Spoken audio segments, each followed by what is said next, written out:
সুপ্রিয় দর্শক শ্রোতা, আবারও যুদ্ধবিরতি ভেঙে ইরান এবং যুক্তরাষ্ট্রের মধ্যে যুদ্ধ শুরু হয়ে গেল। ইতিমধ্যে মার্কিন যুক্তরাষ্ট্র ইরানের হামলা চালিয়েছে, কঠোর জবাব দিয়েছে ইরান। ইরানের প্রক্সি বাহিনী হিজবুল্লাহ মার্কিন যুক্তরাষ্ট্রের অবৈধ সন্তান ইসরায়েলে ভয়াবহ হামলা চালিয়েছে। ইরানের কি এই হামলার জবাবে মার্কিন ঘাঁটিতে হামলা চালানো উচিত? এই সম্পর্কে আপনার মতামত কমেন্টস বক্সে লিখে জানান এবং শুরুতেই থাকবে সংবাদ শিরোনাম পরে বিস্তারিত। যুদ্ধবিরতি ভেঙে দক্ষিণ ইরানে আবারও হামলা চালালো যুক্তরাষ্ট্র।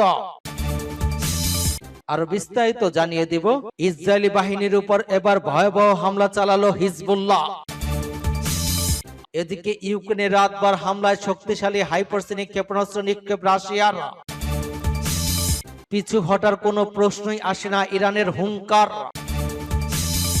এদিকে সিরিয়ায় তুরস্কের উপস্থিতি নিয়ে ইসরায়েলের উদ্বেগ। হরমুজ প্রণালীতে ভারতীয় জাহাজে গুলি, ইরানের রাষ্ট্রদূতকে তলব। আরো থাকছে হিজবুল্লাহর প্রতি দৃঢ় সমর্থন জানিয়ে ইরানের পররাষ্ট্রমন্ত্রীর বার্তা। এবং সর্বশেষে জানিয়ে দিব ট্রাম্পের প্রস্তাবে ফোন লাইনে নিরাপত্তা বিস্মিত সৌদি, কাতার, পাকিস্তান।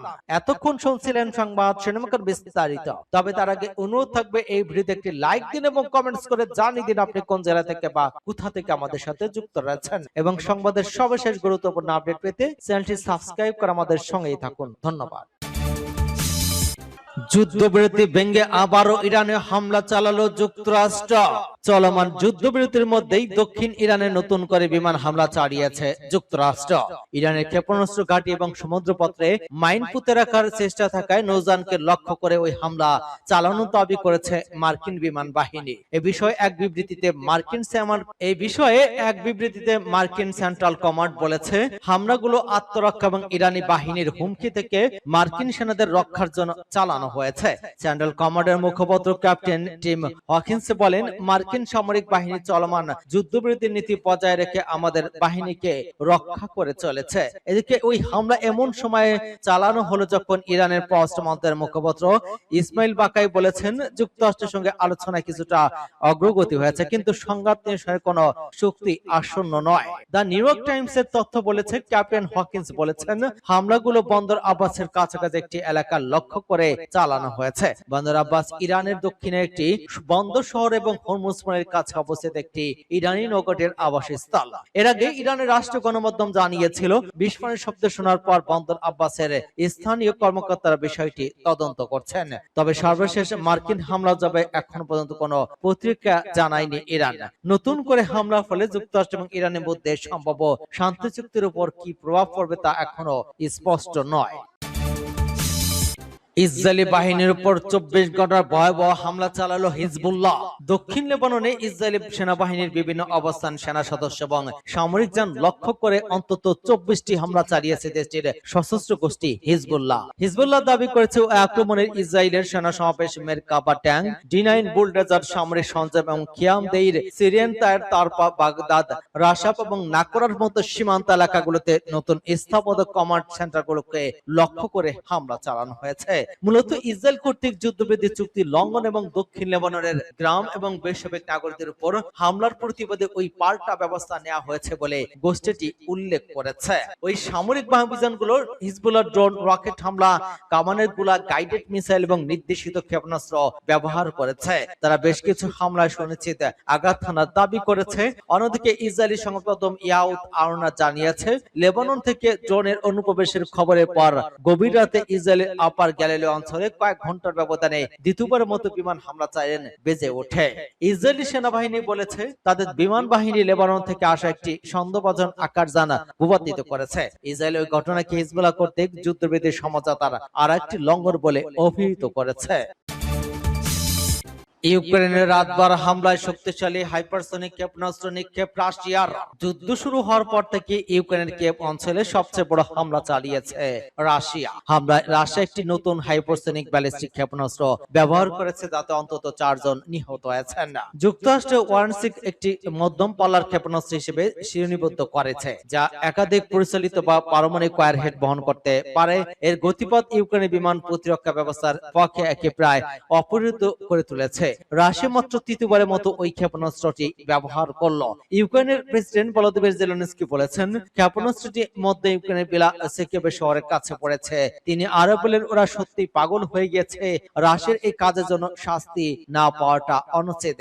এদিকে ইউক্রেনের পররাষ্ট্রমন্ত্রী আন্দ্রে সিবিহা বলেছেন, ক্ষেপণাস্ত্রটি একটি ডামি ওয়ারহেড ছিল। ইউরোপীয় ইউনিয়নের পররাষ্ট্র বিষয়ক প্রধান কায়া কালাস এক্স এক পোস্টে বলেছেন, মস্কোর কথিত আইনশিক মধ্য পলার ব্যালিস্টিক ক্ষেপণাস্ত্র যা পারমাণবিক ওয়ারহেড বহনের জন্য তৈরি, তার ব্যবহার একটি রাজনীতিবিদ প্রদর্শনের কৌশল এবং ব্যাপরা পারমাণবিক যুদ্ধের দ্বার প্রান্তে পৌঁছানোর মতো। এদিকে ফরাসি প্রেসিডেন্ট এমানুয়েল ম্যাক্রো এক্স এক পোস্টে রাশিয়ার রাতভর হামলার নিন্দা জানিয়েছেন। ওয়ারিস্টিকের ব্যবহার রাশিয়ার আগ্রাসী যুদ্ধে একটি উত্তেজনা বৃদ্ধির ইঙ্গিত দেয়। এছাড়া জার্মান চ্যান্সেলর ফ্রিডরিখ মের্স বলেছেন, রাশিয়ার ওয়ারস্টিক ব্যবহারে একটি ব্যাপক উত্তেজনা বৃদ্ধি এবং তিনি ইউক্রেনের পাশে দৃঢ়ভাবে দাঁড়ানোর জন্য জার্মানির অঙ্গীকার পুনর্ব্যক্ত করেছেন। পিছু হটার কোনো প্রশ্নই আসে না ইরানের হুঁশিয়ারি। ইরানের সর্বোচ্চ জাতীয় নেতা নিয়াব পরিষদের সচিব ইরানি জাতির উদ্দেশ্যে দেয়া এক বার্তায় বলেছেন, আত্মসমর্পণ ও পিছু হটার প্রশ্নই আসে না। তিনি লিখেছেন, ওই ঐক্য এবং সংহতি বজায় রাখাও সংগ্রামের আরেকটি ক্ষেত্র। ইরানের প্রতিবেদনে বলা হয়েছে, ইরানের সর্বোচ্চ জাতীয় নিরাপত্তা পরিষদের সচিব মোহাম্মদ বাকির জুলকাদার তার প্রথম বার্তায় বলেছেন, সামরিক ময়দান, কূটনীতিক ময়দান এবং জনগণের সরব উপস্থিতি ও সমাবেশ সাহসী প্রতিরোধের প্রমাণ বহন করেছে এবং এসব সবকিছু শত্রুকে অচল করে দিয়েছে। তিনি আরো বলেন, এখন আগের যে কোনো সময় চেয়ে দেশে এবং বেশি ঐক্য এবং সংহতির প্রয়োজন, যাতে আমেরিকা এবং জায়নিস্টরা এক্ষেত্রে হতাশ হয়ে পড়ে। জুলকাদর তার বার্তা আরো বলেন, ঐক্য এবং সংহতির বয়দান সংগ্রামের আরেকটি ক্ষেত্র, বিভেদ সৃষ্টিকারী যে কোনো কথা ও পদক্ষেপ ক্ষেত্রে বিরত থাকার জন্য সবার সম্মিলিত প্রচেষ্টা প্রিয় ইরানকে চূড়ান্ত বিজয়ের দিকে নিয়ে যাবে। সূত্র পাস টুডে। সিরিয়ায় তুরস্কের উপস্থিতি নিয়ে ইসরায়েলের উদ্বেগ। ইসরায়েলি গণমাধ্যম সিরিয়ায় তুরস্কের উপস্থিতি নিয়ে উদ্বেগ প্রকাশ করার পাশাপাশি এটাকে ইসরায়েলের জন্য একটি বিপদ হিসেবে দেখছে। তাসনিম নিউজ এজেন্সির বরাত দিয়ে পাঁচটুডে জানিয়েছে, হিব্রু ভাষার সংবাদপত্র মারিফ এক নিবন্ধে তুরস্কের সিরিয়ার তার প্রভাব শক্তিশালী করছে এমন দাবি করে দেশটির উপস্থিতিকে ইসরায়েলের জন্য উদ্বেগের কারণ হিসেবে উল্লেখ করেছে। দৈনিকটির ভাষ্যমতে ওই অঞ্চলে তুরস্কের প্রভাব বাড়ছে। অন্যদিকে বাশার আল আসাদ শাসনের পতনের পর প্রথমবারের মতো নতুন সিরীয় সেনাবাহিনী আন্তর্জাতিক সামরিক কার্যক্রম অংশ নিতে শুরু করেছে। ইসরায়েলি প্রতিবেদনগুলো থেকে বোঝা যায় যে এই পদক্ষেপের লক্ষ্য আঙ্কারার সাথে সে জোটকে শক্তিশালী করা এবং এটি সিরিয়ার ভবিষ্যৎ পরিস্থিতি নিয়ে দখলদার ইসরায়েলের কর্মকর্তাদের মধ্যে উদ্বেগ সৃষ্টি করেছে। এ প্রসঙ্গে ইসরায়েলি সংবাদপত্র মারিফ লিখেছে, তুরস্ক ন্যাটো জোটে গুরুত্বপূর্ণ ভূমিকা পালনের প্রস্তুতি নিচ্ছে। শুধু 7 থেকে 8 জুলাই আঙ্কারা আসন্ন ন্যাটো জিট্র সম্মেলন আয়োজনের মাধ্যমেই নয়, বরং আঞ্চলিক এবং আন্তর্জাতিক ক্ষমতায় ভারসাম্য নতুন করে আকারও চেষ্টা করেছে তুরস্ক। দীর্ঘমেয়াদী মার্কিন প্রতিশ্রুতি হ্রাস, অব্যাহত রাশিয়ার নতুন ইউক্রেন যুদ্ধ এবং তুরস্ক প্রণালীতে ক্রমবর্ধমান উত্তেজনা ঘিরেই ইউরোপের উদ্বেগের পরিপ্রেক্ষিতে ওই প্রচেষ্টাগুলো চালানো হচ্ছে। হরমুজ প্রণালীতে ভারতীয় জাহাজে গুলি, ইরানের রাষ্ট্রদূতকে তলব। কৌশলগতভাবে গুরুত্বপূর্ণ হরমুজ প্রণালীতে ভারতীয় পতাকাবাহী দুটি বাণিজ্যিক জাহাজে গুলি চালানোর অভিযোগ ওঠার পর ইরানের রাষ্ট্রদূতকে তলব করেছে ভারত সরকার। ওই প্রণালী অতিক্রম করার সময় একটি ইরানের গানবোট থেকে ভারতীয় জাহাজে গুলিবর্ষণ করা হয় বলে জানা গিয়েছে। এর আগে ওই দিনে ভাগ্যলক্ষ্মী নামক একটি জাহাজের নাবিকেরা ইরানের নৌবাহিনীর সাথে কথোপকথনের বিস্তারিত তথ্য প্রকাশ করেন। সেখানে উত্তেজনাকর পরিস্থিতি আভাস পাওয়া গিয়েছিল। ওই ঘটনার পরপরই ভারত সরকার দিল্লিতে নিযুক্ত ইরানের রাষ্ট্রদূতকে তলব করে এবং এই বিষয়ে তাদের গভীর উদ্বেগ এবং কড়া প্রতিবাদ জানায়। নয়াদিল্লি এই ঘটনার তীব্র নিন্দা জানিয়ে ইরানের প্রতি আহ্বান জানিয়েছে যাতে ভারতের উদ্দেশ্যে আসা ওই ভারতে থেকে ছেড়ে যাওয়া সমস্ত বাণিজ্যিক জাহাজের নিরাপদ যাতায়াত নিশ্চিত করা হয়। দিল্লির পক্ষ থেকে স্পষ্ট করে দেওয়া হয়েছে, আন্তর্জাতিক জলসীমার সাধারণ বাণিজ্যিক জাহাজের পর ওই ধরনের আক্রমণ কোনোভাবেই গ্রহণযোগ্য নয়। আল জাজিরা এক প্রতিবেদনে জানানো হয়েছে, ভারত ওই ঘটনার পর একটি দ্রুত এবং সুষ্ঠু ব্যাখ্যা দাবি করেছে। সাম্প্রতিক সময়ের মধ্যপ্রাচ্যে চলমান উত্তেজনার প্রেক্ষাপটে ভারতীয় জাহাজে হামলার ওই ঘটনা দুই দেশের কূটনৈতিক সম্পর্কের উপর নেতিবাচক প্রভাব ফেলতে পারে বলে মনে করছেন বিশেষজ্ঞরা। অন্যদিকে ইরানের শক্তিশালী সশস্ত্র বাহিনী ইসলামী বিপ্লবী গার্ড বাহিনী এক বিবৃতিতে জানিয়েছে যে যুক্তরাষ্ট্র যুদ্ধবিধির শর্ত লঙ্ঘন করায় হরমুজ প্রণালী বন্ধ রাখা হচ্ছে। আইআরজিসির দাবি অনুযায়ী যুক্তরাষ্ট্র যুদ্ধবিধির শর্ত ভঙ্গ করে ইরানি নৌযান এবং বন্দরগুলোর উপর থেকে নৌ অবরোধ প্রত্যাহার প্রত্যাহার করেনি। এমত অবস্থায় ওই প্রণালীর দিকে এগিয়ে আসা যে কোনো নৌযানকে শত্রুর সঙ্গে সহযোগিতার হিসেবে গণ্য করা হবে বলে তারা হুঁশিয়ারি দিয়েছে। ইরানের ওই কড়া অবস্থানের কারণে মূলত ভারতীয় জাহাজগুলো আক্রমণের শিকার হয়েছে বলে ধারণা করা হচ্ছে। উল্লেখ্য, সম্প্রতি মার্কিন যুক্তরাষ্ট্রের মধ্যস্থতায় ইসরায়েল এবং লেবাননের মধ্যে একটি যুদ্ধবৃত্তি চুক্তি স্বাক্ষরিত হয়েছিল। ওই চুক্তির পরপরই সামগ্রিক হরমুজ প্রণালী চলাচলের জন্য উন্মুক্ত করে দেওয়া হয়েছিল এবং পথটি পুনরায় বন্ধ হওয়ার আগে অন্তত 1 ডজনের বেশি জাহাজ নিরাপদে ওই এলাকা অতিক্রম করেছিল। হিজবুল্লাহর প্রতি দৃঢ় সমর্থন জানিয়ে ইরানের পররাষ্ট্রমন্ত্রীর বার্তা।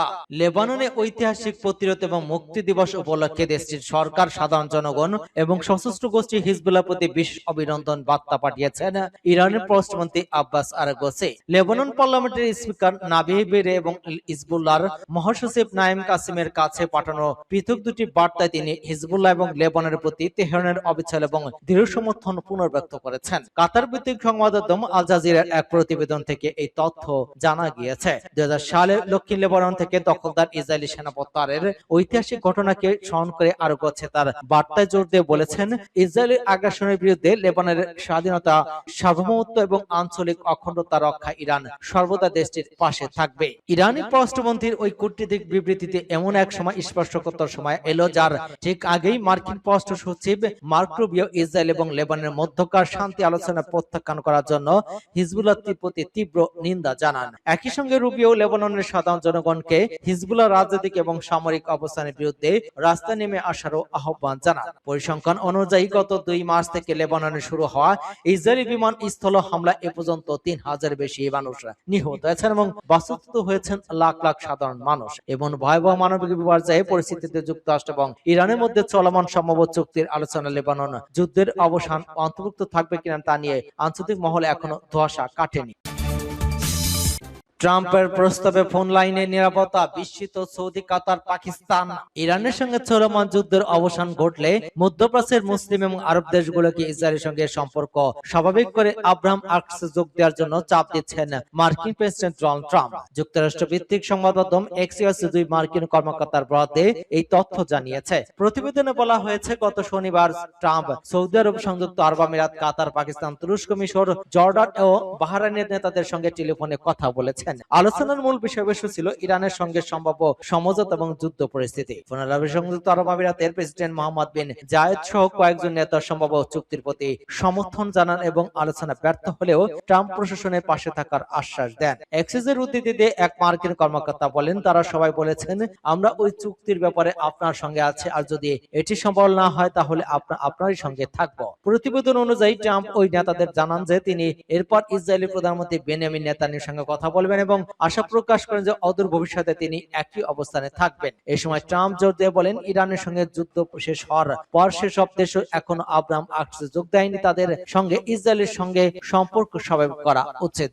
এক্সিসের প্রতিবেদনে আরো বলা হয়, ট্রাম্পের ওই প্রস্তাবে সৌদি আরব, কাতার, পাকিস্তানের নেতারা কিছুটা বিস্মিত হন। এক মার্কিন কর্মকর্তার ভাষ্য অনুযায়ী ফোন লাইনে তখন নিরাপত্তা নেমে আসে। পরে ট্রাম্প মজা করে জানতে চান, আপনারা কি এখনো লাইনে আছেন? এরপর রবিবার ট্রাম্প তার সামাজিক যোগাযোগ মাধ্যমে ট্রুথ সোশ্যালে এক পোস্টে মধ্যপ্রাচ্যের দেশগুলোর সহযোগিতার জন্য কৃতজ্ঞতা জানান। একই সঙ্গে তিনি বলেন, আরো দেশ আব্রাহাম আক্সে যোগ দিলে আঞ্চলিক সম্পর্ক আরো শক্তিশালী হবে।